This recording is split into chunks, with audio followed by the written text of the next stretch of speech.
So, some really good convos at halftime. I'm really happy with some things that I've been able to say to people and some people have been able to say to me. Really special, so thank you for that. Let's get on to the most effective way that I know, and I've tested and it's true, for you to be able to build your business and stand out, and that is storytelling. And better storytelling. I bang on a lot about storytelling, mostly because the majority of Australians who are in small business suck at it. We are terrible at it. There's something very un-Australian about standing up in front of a crowd or the world and saying, I'm really good at this, whatever this is for you. I'm really good at this. The people who I employ to sell this, they're really good too. My prices are the price because it's the price and I'm not going to waver from it. Because it's the right price and the product is really good, and you know that we think those people are wankers, right? But I work with a lot of North Americans, and no offense to any North Americans in the crowd, but North Americans are not encumbered by this. Don't feel this is a burden to not be able to say what they're good at, or what they do, or to tell the story of their brand, or tell the story of their branded life. It's very easy for them, and I just think it's something I wish we were better at. I wish there wasn't that kind of wanker mask element of being able to say, I'm really good at this. Because we all know, everybody in this room knows how hard it is to build whatever it is you've built or whatever it is you are building. It didn't just happen. You know, everybody out there thinks that everybody in here has bought themselves a job, right? You hear this all the time. Or you just go on holidays all the time, or you just surf, or you just play golf all the time, and you know, having a business must be easy. Like, having staff must be easy. Like, that's really easy. Having people relying on you, you're paying their mortgage, that must be a breeze. You know, it's not, right? But everyone out there thinks everyone in here is doing it really easy, and we know better. And I think we need to tell that story better. So I want to just sit on storytelling for a little bit, because I feel like we're not very good at it. And the first thing I want to talk about is visual storytelling. So, excuse me. So the way that we tell the story in images and video and imagery. Remember I was talking about stopping the scroll, right? Stopping the thumb, and you've got less than a second to do so. If you're looking at your Twitter timeline or your Facebook newsfeed and you see this post, can everyone see that version of it? Now you tell me, if you see this in your feed, are you more likely to not only stop and read it, but to share, which is the big currency, particularly on Facebook? Are you more likely to share that or that? Like, it's a no-brainer, right? It's the visual thing is what we love. Because the truth of it is that you can say, oh, we're time poor and we're this and we're that. I think we're actually getting a bit dumber. If yesterday proved anything to us, we are getting a bit dumber. But we need not to be challenged. We need to be rewarded with simple imagery that gets us in and then buys you the next thing. So if you've got the stopping the scroll, that stops and buys you another 2 seconds, maybe, to then tell the story in the caption or whatever. Can you see what I mean? But the first version, you would just scroll past. So that's the first thing, is the use of imagery, right?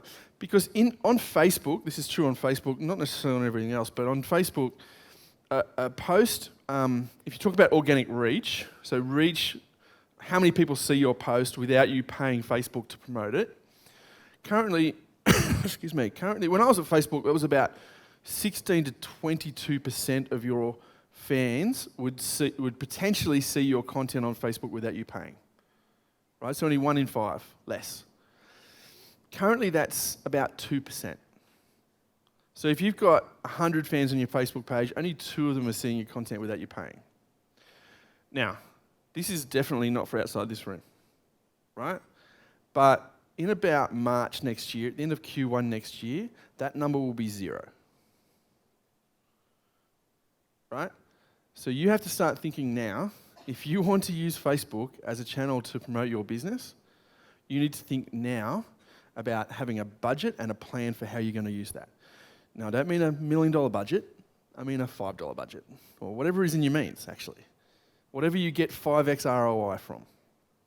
So, because they're not going to spread it anymore, you have to make sure that your content is share-worthy, because that will bypass the algorithm altogether, and you need to make sure that you have some idea of how much you can spend each day, each week, each month to promote some content on Facebook to more people. Now, I want to tell you something, the truth about all that. The truth about organic reach is this, and no one will tell you this because basically no one really knows it. And there's a whole lot of bullshit conjecture, but this is the truth of it. On Facebook, the user base is growing, and it still is growing at about 30% quarter on quarter. So every quarter, there's 30% growth, right? This is incredible when you think there's already, almost 2 billion people using it. It's still growing massively. More and more of those people are creating pages. So there's more and more pages being sent. More and more of those people are liking pages, and we don't unlike them. So for the average user in Australia, there's about 90 stories in your feed in a day. In a 24-hour period, you'll be served, on average, 90 stories. If you're a bit of a power user like me, you get much more. If you're my dad, you probably gets 9. And probably doesn't know what they are about. But excuse me. But every 9th one, more or less, is paid content or pages content. So the other 8 are, Mary Smith showing Jenny the new baby or whatever, or Dicko's surfing pictures of his surf tracker, which I think is amazing. Or whatever, that person-to-person stuff, right? But every 9th one is pages content. Now, that means there's an inventory of 10 pages spots per user on average per day. But there's more and more people joining the platform, there's more and more people liking pages, we don't unlike them, and there's more and more people creating pages. So that inventory is just shrinking. Which means that pages inserts, every 9, used to be a free hit. Facebook would go, there's a 9th one coming up. This isn't quite how it happens, but there's a 9th one coming up. We'll chuck Karen's thing in there because she posted something and it's share-worthy. But now the paid content has taken all those spots. The inventory has shrunk so much that there'll be no free ones anymore. So that's the truth. Nobody tells you the truth about it, but that is the actual truth. Now, that's one side. So the other side of it is, we're done. We're finished. We can't, they're ruining us, whatever. But the upside of it is that it's now created a completely level playing field for everybody. Because if Coca-Cola, which has hundreds of millions of fans and dollars, if they want to reach 22-year-old females living in Thirroul, and they want to spend $50 to do that, and you want to reach 23-year-old females living in Thirroul, and you spend $50, you'll reach the same people. So it actually levels the playing field for everyone by making everyone pay something. Now, you don't have to be $50. It can be $5. It can be $1. But you need to think about Facebook as a publisher from this day on because you need a head start against everybody else in the Illawarra and wider who's also going to be competing for that inventory, that shrinking inventory. Does everyone get what I mean by that? Yeah.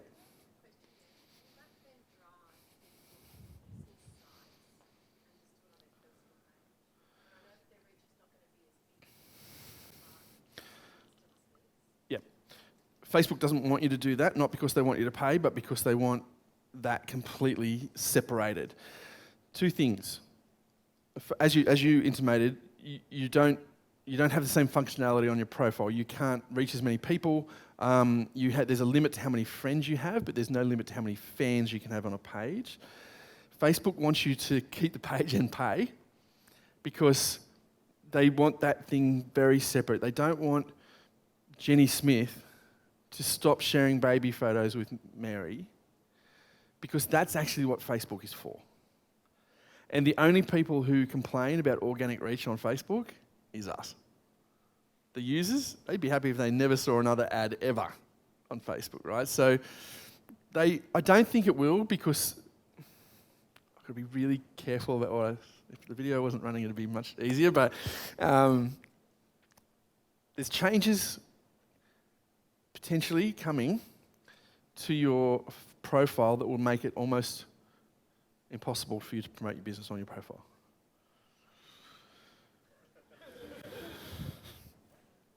These 2-year NDAs are no good, I can tell you.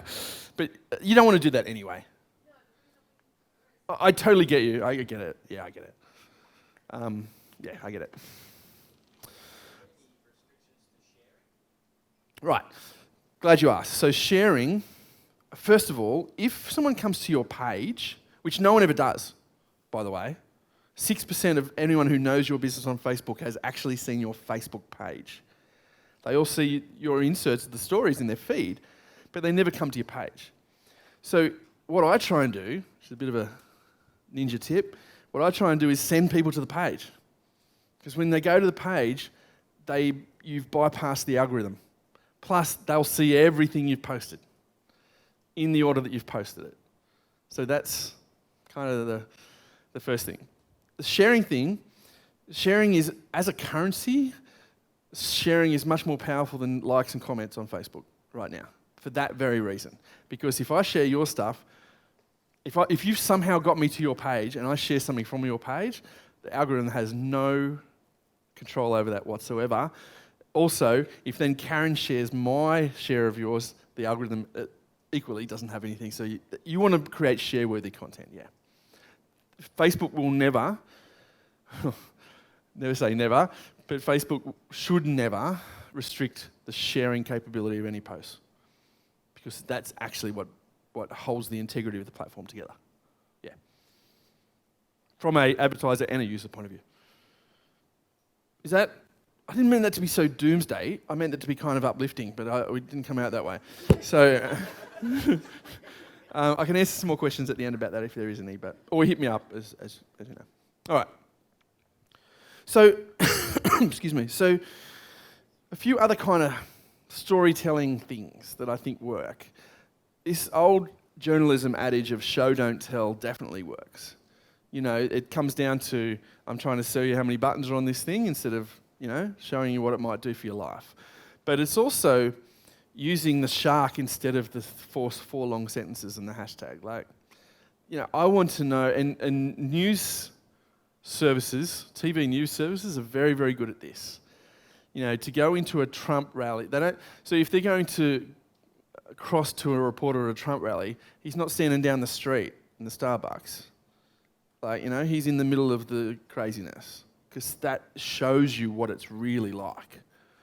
And I feel like the more we can do that with our own business, the better we can actually tell people. Even if it comes down to, you know, you sitting on a beach in Bermuda, showing what your business is or what it's done for you and your family instead of telling. It sounds simple, right? But we don't really do that much. Second thing is people look where they're told to look. We're simple creatures. So if you want to tell your business story, you can tell them around obstacles or around things that you don't necessarily want them to be part of. If you take over a business that has a really bad reputation for customer service, you can address that head on and say, it's under new management now, we know they used to suck at that, we're going to be better at it, or you can just take people around it altogether. Because some people might not know that they were terrible. So people look where they're told to look, and that comes down to the web design and how your interface looks to the world as well, how your shopfront online looks to the world. If you can't find your buy now button, or if your buy now button is red, people are being told where to look, or not where to look. So think about that in your story as well. Despite how you might feel the world is right now, humans, are much more hardwired for empathy than we are for love and hate. Black and white, good and bad, us and them. It does your brand and no brands any favour to say, this is what I do, she does it too, but hers suck. That used to help, right? That used to be how you'd sell. That's how Pepsi and Coca-Cola became Pepsi and Coca-Cola. But now it doesn't. And it's much better for us to say, yep, she does that, she does what we sell too, and they seem to be really good. But I just want to tell you about how mine is going to change your life. Because everyone knows she does it. Right? To not address it is bullshit. And you're just like, well, what about hers? Oh, yeah. You know, so get people on the middle ground. Don't make it adversarial. because people want the empathy. And despite what you might think about how the world is right now, people still want empathy.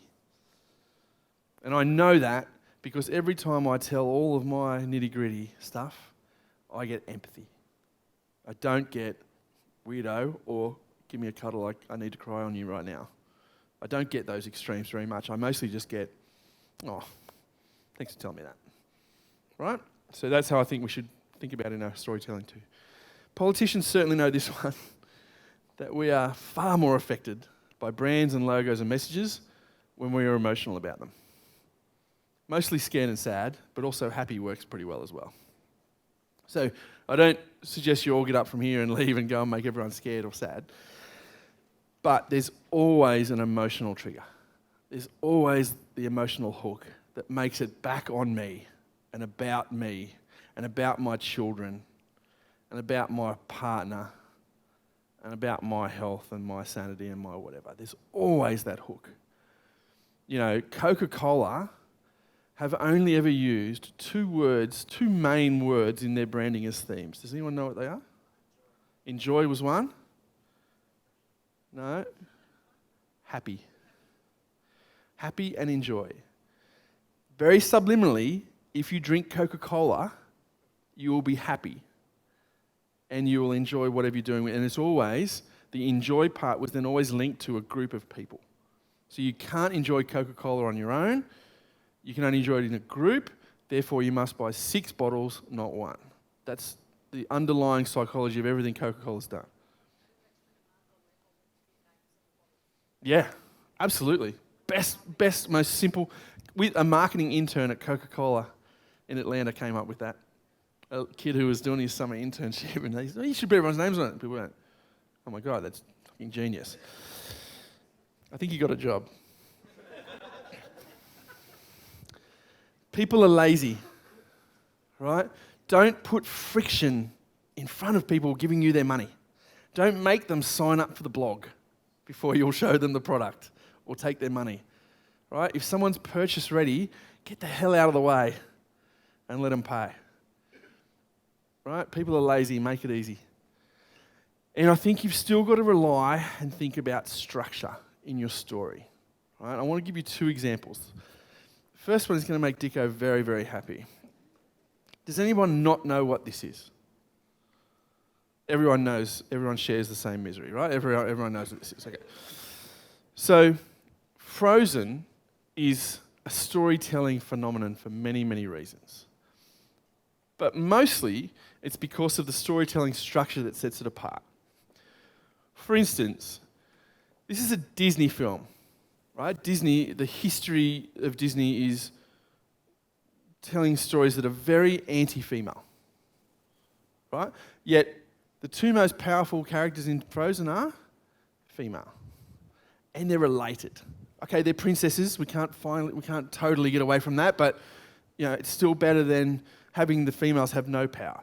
The worst story that we can possibly tell our little girls, our daughters, by miles, is The Little Mermaid. Disney film, Hans Christian Andersen's story. The story says that as a girl, as a female, you'll never be anything unless you get married. A. You'll never be anything unless you marry a man. B. Already the unconscious bias is heaping on our little girls, right? Not only that, no man wants to marry you unless you completely change yourself for him. Including, stop being a mermaid and start being a human. Who the fuck wants to stop being a mermaid? What? But that's the only way our little girls are going to be happy. And we tell them that story and then tuck them into bed. Sweet dreams, you persecuted little oppressed fuck. Like, it's a terrible, terrible story. And who hasn't told their children that story, their daughters that story? My daughter loves that story. I'm like, no, love this. I need a little hug, you know? Like, no, now I need a, who's giving out hugs? I need one of those hugs. So that's the first thing. Oh, and the other thing is, Disney hates women because every other story apart from this and one other, which is Brave, every other story, the the characters with power are men or male, right? The evil villains are always women. It's always a wicked stepmother or an evil witch, right? Yet in this one, the baddie is a dude. This fella is, in every other Disney story, he'd be the hero, this dopey bugger. But in this one, he's not. He's not required for the happy ending because she works out that it's the love of her sister that she wants, not the love of a dude. Very un-Disney. And this little weird contraption, who's kind of the Jar Jar Binks of Frozen for the Star Wars fans, you wonder all through, like, God, he's annoying. Why is that little fucker in this movie? It's horrible. But he's actually the thing that ties it all together because he's the one who tells her it's the love of your sister you need, not old mate. Run the other way and you'll be okay, right? So in so many ways, the storytelling structure for forever is broken in this piece of fantastic storytelling. But let me show you another thing they use, which is story arcs. So story arcs are kind of ways that you can weave a tapestry of a story together by telling different stories on top of other stories. So I've just put the timeline of Frozen there. Can everyone see with some significant events through it, right? So the ice to the head incident, the parents drowning, the coronation day when she goes mental and starts shooting ice out. She hits her sister in the heart and starts to kill her. Hans is exposed as a douchebag, and then she chooses to love her sister and the happy ending, right? So if you then overlay the story arcs of Frozen on top of that, this is the way it looks.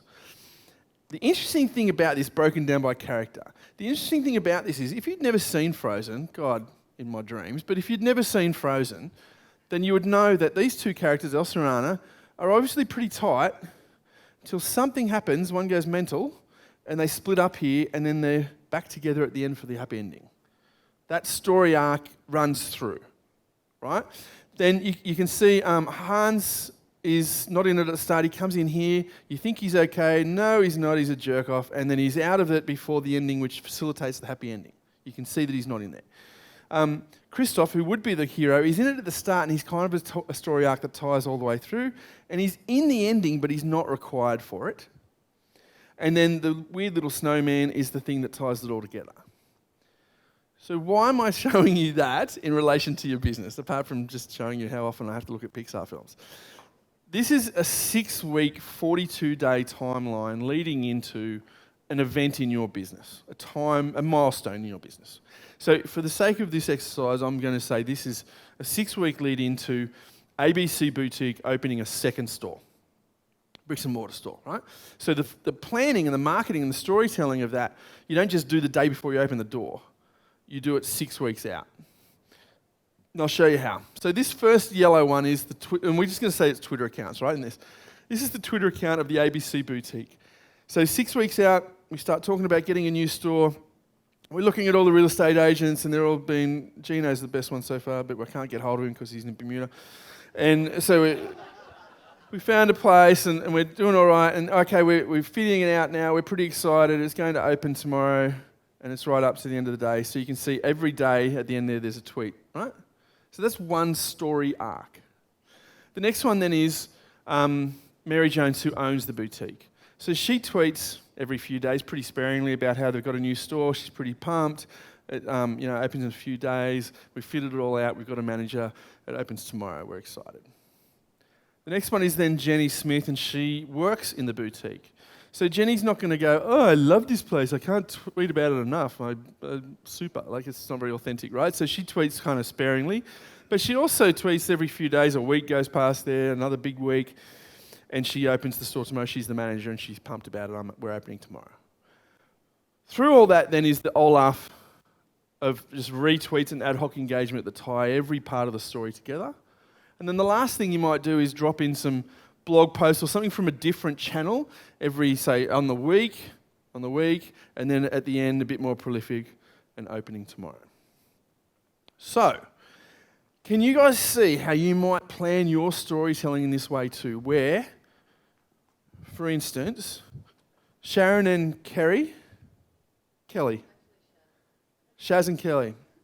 Sorry, Kerry.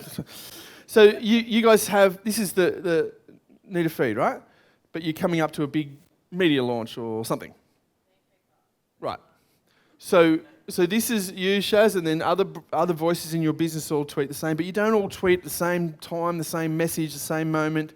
You know, it's many voices telling the same story in a different way. That's the different story arcs. And that might be, one of these for you, might be the local paper. One might be Woolworths. You've conned Woolies Twitter into giving you 3 tweets in the week. Can you see what I'm saying? How that might help everybody in the business, in your business, just plan that out a bit. Because the other thing that stops is you coming in to your business on Tuesday morning and you're going, right, today I'm going to put something on the Facebook page. Okay, and it's 9 o'clock on Tuesday morning, you're really determined to do it. About 10:30 rolls around, you're still looking on the Kardashians' Facebook page, and you haven't really done any work, and you've not planned anything, and then you get up and leave, and it's done. You've wasted that time and effort. Instead of saying, Tuesday at 9:45 a.m, I'm not only going to post this on Facebook, but I'm going to put $5 behind it and target these people with it. That's a different story arc. Can everyone see how you might think? I mean, it looks busy and kind of crazy, even for me, but it's actually very easy when you plan out your storytelling that way. Okay. And if you like, I can give Dicko this deck too if you want to have this after. Is that how you work? Yeah.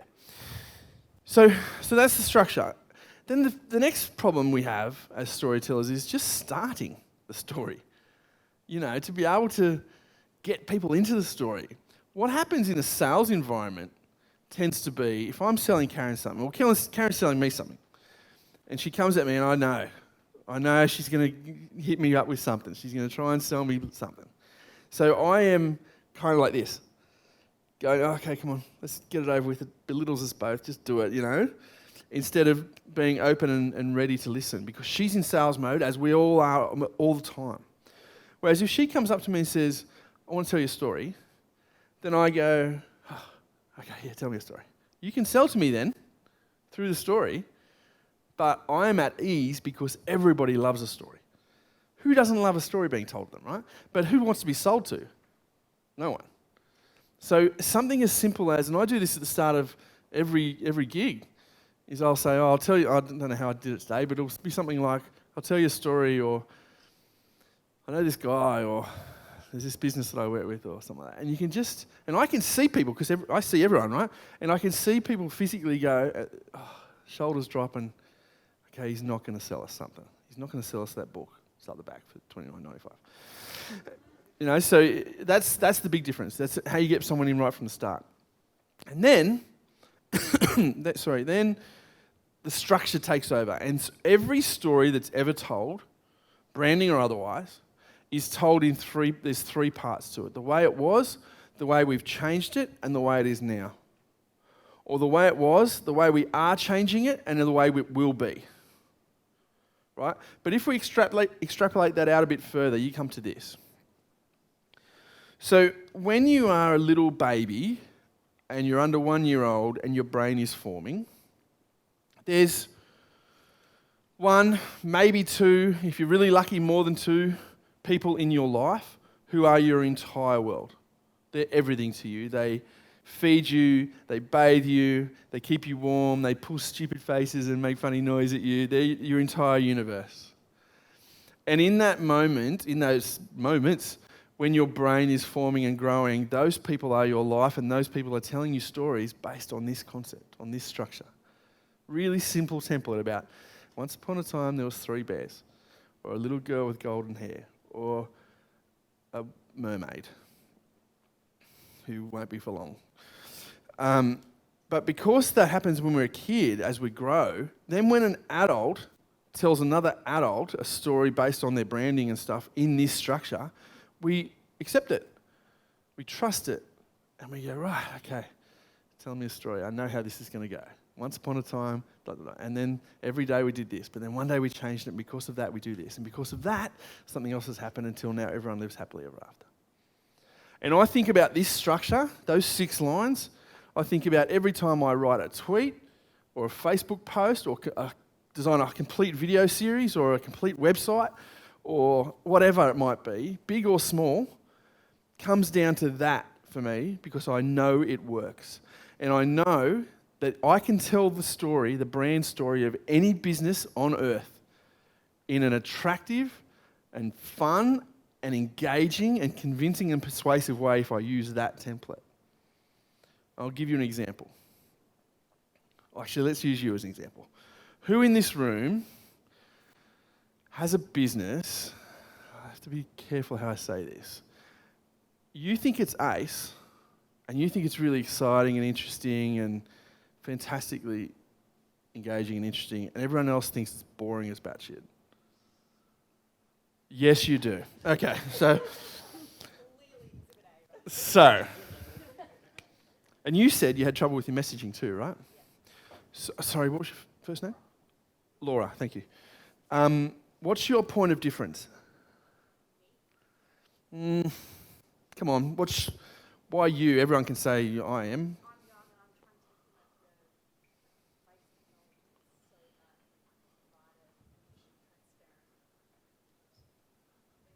Personal. No, you just gave me the brochure, but before you gave me the proper answer when you're talking to Dicko and you said, lawyers trick people by keeping them dumb and you want to tell them the truth. So, forever and a day, lawyers have been a certain way. And whether they are that way or not, that's the perception of the brand, of the market. They believe them to be a certain way.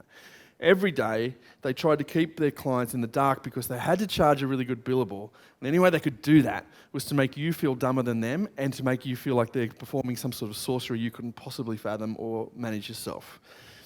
And then one day, Laura starts her business, which is Refined Legal, and she decides she's going to change that. She's going to change the way that people perceive lawyers and perceive law, really, and perceive the need for a lawyer, and the involvement of a lawyer in a business and a life is going to change completely because she's going to come at it from a personal angle.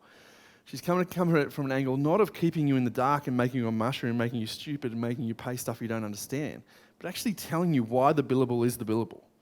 Actually telling you why her 6.5 years at uni mean that she's able to charge that.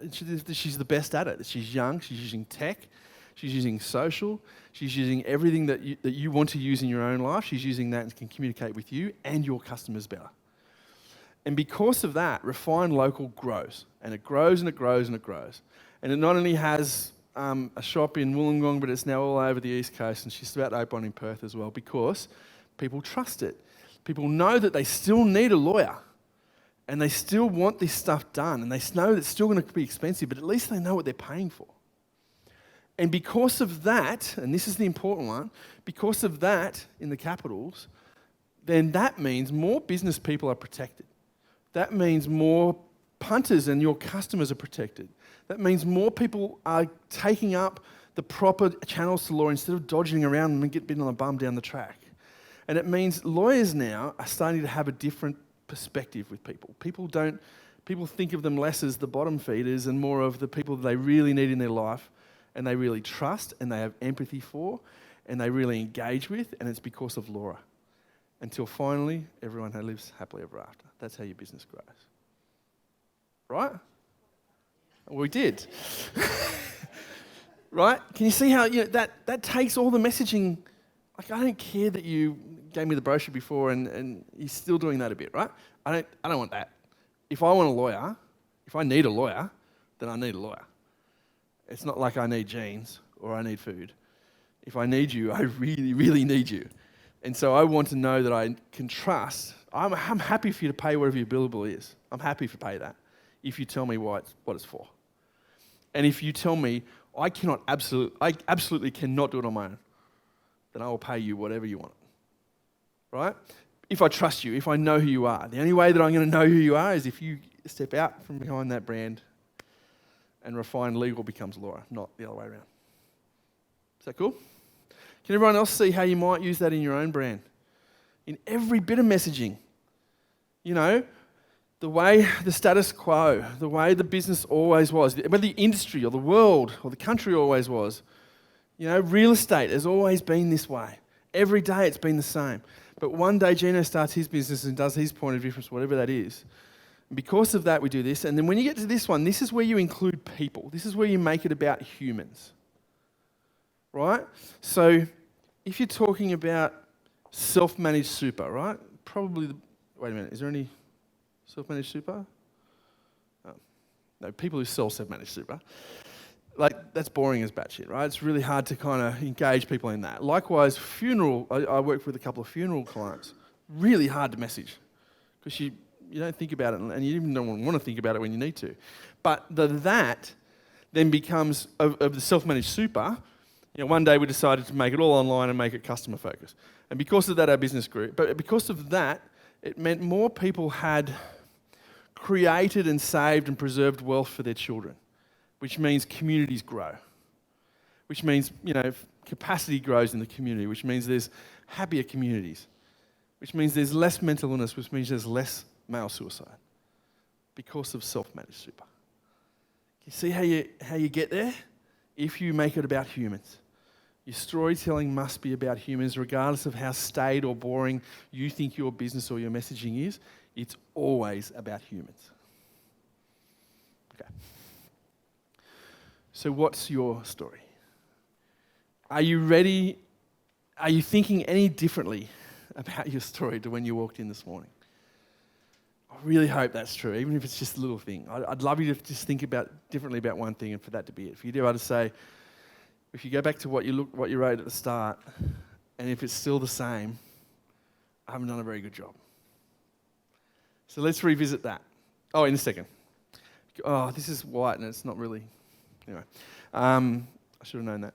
But this is the 5 things that I think will help you tell your story and also make you better at storytelling and better at being in business. And I don't mean making more money, but better at being somebody's wife or somebody's husband or someone's father or someone's son who happens to be in business. The first thing, as you may or may not be able to see there, is openness. So these are all Ness words, the 5 Ness words. And the first one is openness. When I worked at Facebook, the CEO of Facebook was a young bloke called Mark Zuckerberg. And every Friday arvo, at 4 p.m, local time in the Valley, he would do an hour of Q&A, open Q&A, where everybody who's at the campus in the Valley, you could go and sit in the auditorium in front of me, about 4,000 people would do that, and then you could dial in from all the regional offices as well.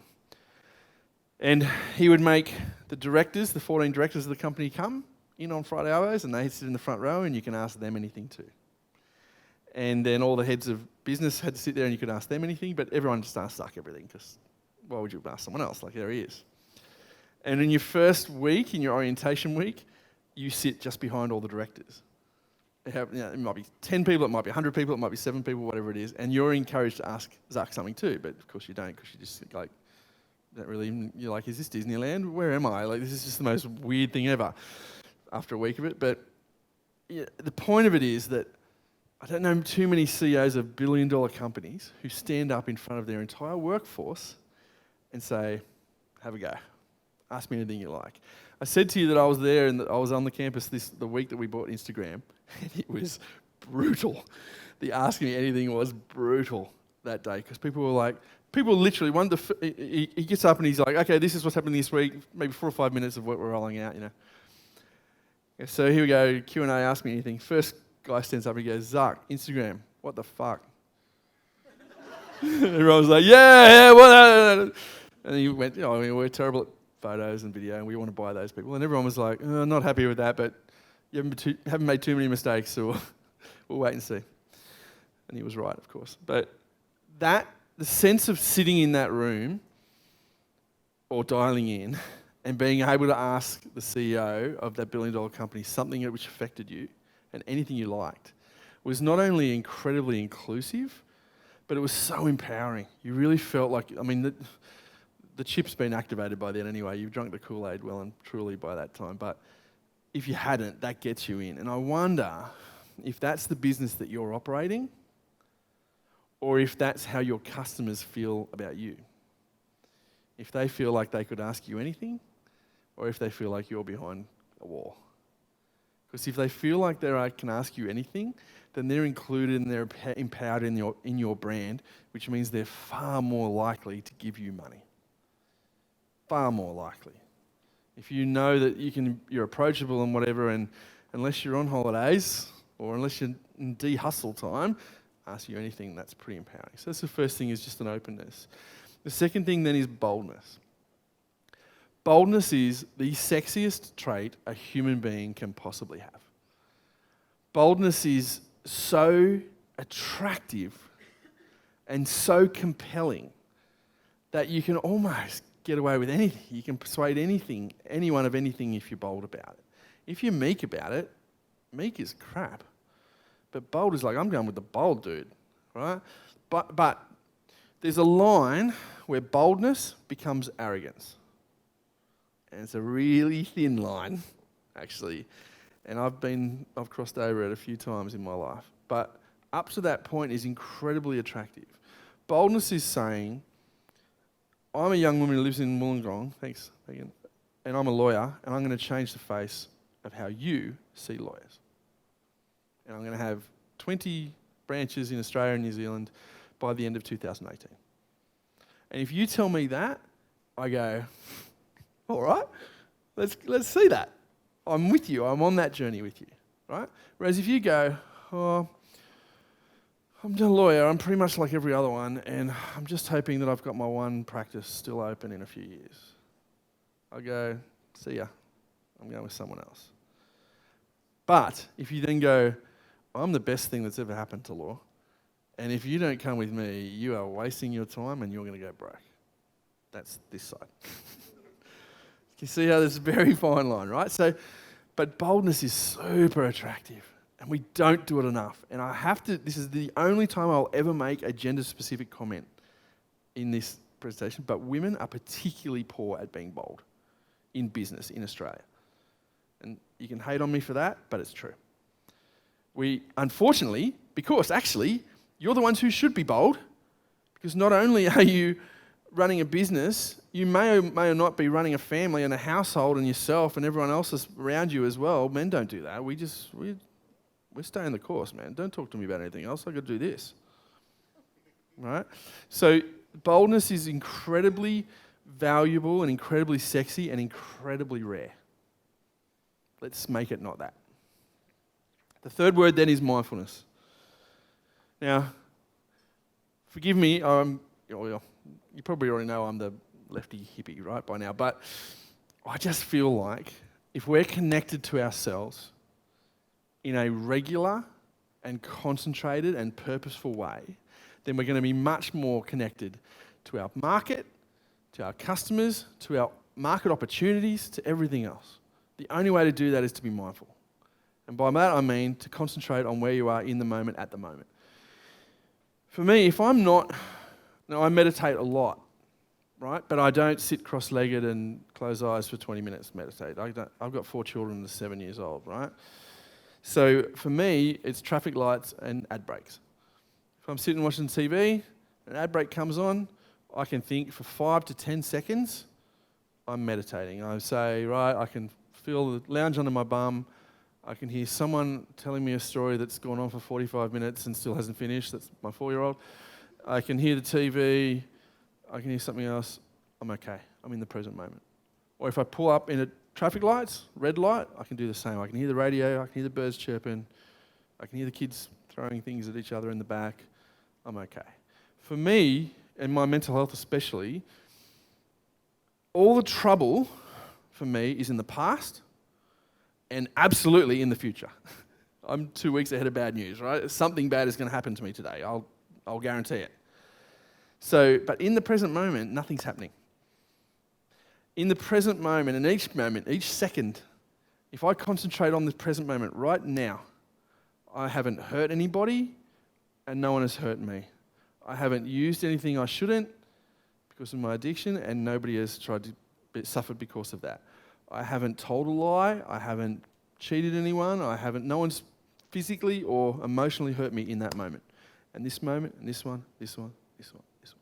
That being present is such a wanky thing we hear all the time, but oh God, it saved me. It saved my life. It's literally saved my life. So I feel like if there's something as powerful as that can be gained from 5 seconds sitting at a red light, then what can we do when we transfer that into our business thoughts? The biggest thing we can do is just be mindful of what the market's saying, where it's going, what it's doing, not being left behind by something, not being too afraid to get ahead of something. If you're not mindful and present at that moment, you'll never get there. The fourth one is the second most important one for me, and that's happiness. Why is happiness, A, so hard to get, and B, so hard to celebrate? You know, there's so much in our life, in our business life, in our personal life, in my personal life, I should speak in the I, it's my personal life. There's so much that I want to be happy about, and then when I am, I won't tell anyone. For me, it's because if I tell anyone, it will go away, or someone will take it from me, or I'll fuck it up somehow. But for other people, it might just be, it's difficult to be happy when you're just on the hustle, or when people want stuff from you, or when you don't feel like you're enough. But God, happiness it's got to be the key. It's got to be our goal. Because it's wonderful. And you only have to know how wonderful it is by looking at a 2-year-old. When a 2-year-old is happy, there is nothing better. Every part of them is happy. It's like their fingers are happy, you know? Like, that happiness is just so great. The other thing for a 2-year-old is not that great. But when they're happy, my God, that's so attractive. And imagine if we could do that not only as adults, but as business people. If someone walks in the door of your business and they see the 2-year-old in us, wow, that would be great. And the last one is the secret weapon for me. It's the most important one. It's the one a few people in this room have heard me bang on about a lot, and that's kindness. Kindness is the single most underrated business tool a small business can have, because it's free and it's rare. It's so rare that when someone does something kind for you, you're either cynical about it, or you're like, wow, thank you, that never happens. That's so nice of you, I really appreciate that. And that can be, you know, in your business, that can be a handwritten note, or it can be, I don't know, some wacky little free thing. It can just mean treating people kindly, treating people authentically. Authenticity is kind. But we don't do it because Gary Vaynerchuk, this is no offense to Gary, but people like that tell you it's about growth. And it's about building your business, and you can't do that unless you're doing 20 hours a day. And you can't do that unless you never go and cuddle your kids. And they're going to have to just wait until you build your business, and then they'll be happy. Well, you or them could get hit by a bus in that meantime, or they could be gone. And as someone whose marriage very, very nearly ended a year ago because of my selfishness and all of that stuff of not being kind, I can tell you that a few well-placed bits of kindness can arrest a whole heap of bad shit that you've done or that you might do. Kindness is the key, man. Kindness wins. And the biggest thing about kindness in your business is that you're never going to lose business by being kind. You're only ever going to gain it. No one is going to go, I'm so sick of going to that shop. They're so fucking kind to me. It drives me crazy. Or no one ever says to you, oh, will you just stop being so bloody kind? Right? You're only going to embolden people and attract people into your life and into your business if you're kind. It's just the simplest thing ever. So, let's revisit your little piece of paper that we had at the start. And I want to see, it might not change because you might have done a really good job at the start, and I hope that's true. But write down for me what you do. Go. Yours shouldn't change. Or maybe.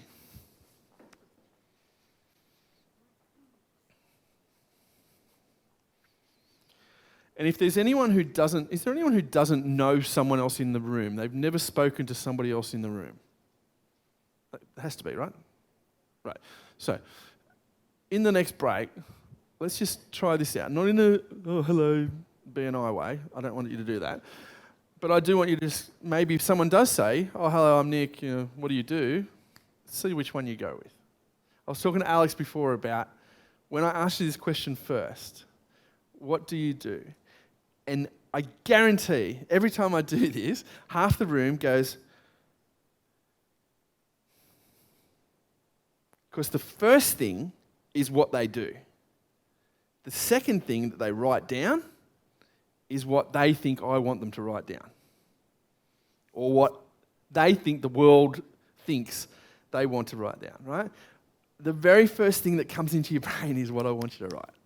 So that's the first question. The second question is, what do other people say you do? This probably might not change, but I'd like to see you. Has anyone changed? It's probably the only one who doesn't change, actually. Because you don't know what other people's changed, right? But this one should be good. How happy are you with your messaging? In comparison to how happy you were before.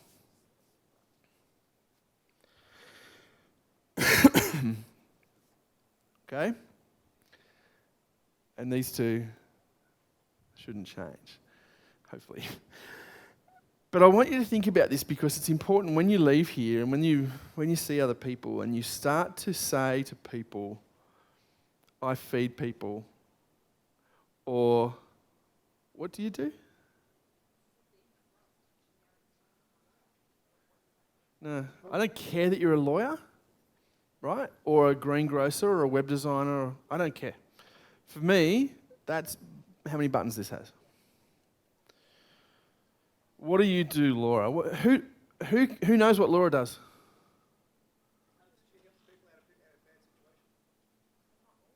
Not always. Makes people safe. Yep.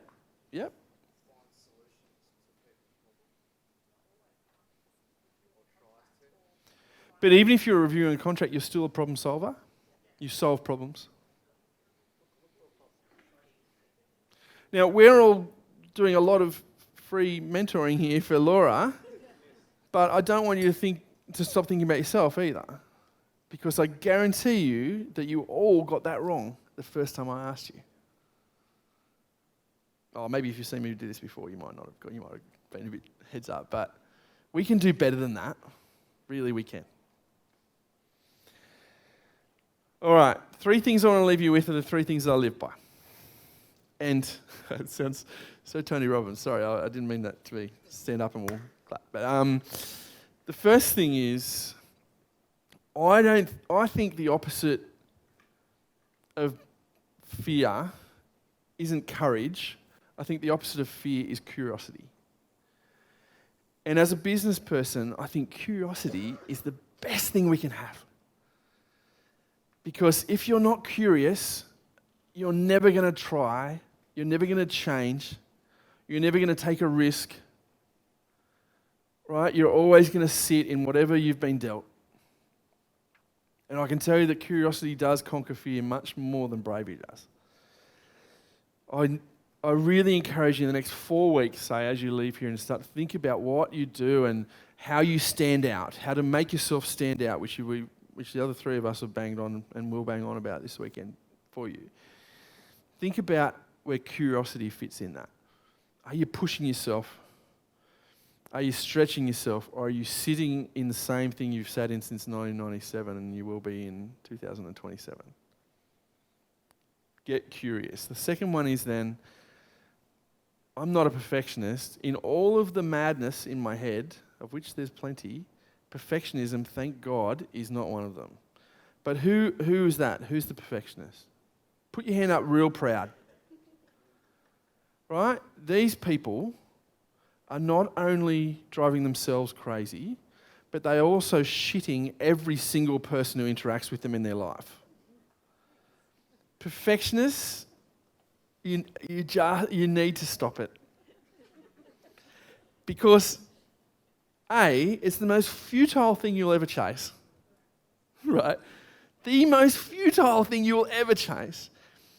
You are driving yourself mad, maybe literally, and everyone else around you doesn't care either. And you are so focused on, I know some people, I've spoken to some people who didn't launch their business, their small business, for more than 6 months because they couldn't get the right colour blue on their website. The right hex code of the blue was just not right. Like, you are killing me. You know, like nobody cares about that. And for the 6 months you've been deciding on that blue, how much money have you made? Donuts. How much money might you have made if there was the wrong blue? Some. Right? That chase for perfectionism is just mental. And instead of that, I try not to be perfect, but I try to be valuable. I just try to add value. And you'll potentially add a lot more value to your community and your business and your family and yourself by not trying to be perfect as being perfect. And I'm married to a perfectionist too, full disclosure. And the last question I want to leave you with is the best question you'll ever ask yourself. And it's the hardest one to answer. Is what would you do if you weren't afraid? If curiosity conquers fear, and I can encourage you to be curious about something, what would you do? And I've done a few of these, but Jesus, I have a lot of them and I haven't, that I would do if I wasn't scared of it. A lot. So I want to finish with that because I think I'm not going to ask you to write it down or anything else. But I would encourage you, as I do, to have this as part of your day. This is my morning. What will I do today if I wasn't afraid? And 98.5% of the days, I don't do it, whatever it is. But geez, when I do, it's wonderful. For instance, 7 months ago, I decided, as a 44-year-old as I was then, I decided I might give boxing a go. Might give this boxing thing a crack, right? So now I have had 3 amateur fights and I've learned how to box. Well, I'm learning how to box. It's pretty bit extreme to say I know how to box. But before I started that, it scared the crap out of me. And you know what? Now it doesn't. I don't like getting punched in the face. That's different to being scared of it, right? So that's one thing where I woke up and thought it and did it. One thing. But every other day almost, I think of, I'd really like to work for Airbnb. I'd really like to consult with Airbnb. And if I wasn't afraid of it, I would make it happen. I know 3 people who work in recruiting at Airbnb. But I'm scared of it. I'm scared they're going to go, oh, you just want to work there because you've worked at Facebook and Twitter, you just want another shirt to make your resume better. Or or they're going to look into, because the other thing I have is the imposter syndrome that tells me I'm actually rubbish and today's the day you'll find out. So they'll look into my resume and they'll know that the last time I at Facebook, they say, I don't know what he did. He just turned up every day and it was rubbish, right? So there's lots of things that create that fear, but bloody hell, if we could get past that, imagine what you could achieve. Imagine what you could achieve if you just did something that scared the shit out of you every day. Right, so I want to leave it there. I'm going to have some time for a question. I think we've got a few minutes for questions, yeah? But I want to thank you for 2 things. First of all, I want to thank you for investing in yourself as business people. So few of us do this, so few of us. To be able to come, whether you're part of Steve's tribe or not, and you just come to this event, so few people take the time out of their life and out of their business to actually be better business people. But when we do that, the rising tide lifts all boats, right? For us to sit here and be better business people, it means that we make small business better. And that is a responsibility and a wonderful outcome, both in the same hit. So I want to thank you for investing in yourself and actually working harder to be a better person in your business. That's a fantastic thing. Secondly, I just really want to thank you for giving me your fun and undivided attention. It's been really great interactive like that. And I'm happy to answer any questions, but I really do appreciate your time and for listening to me bang on for 3 hours and for coming in all. So thank you very much. Awesome.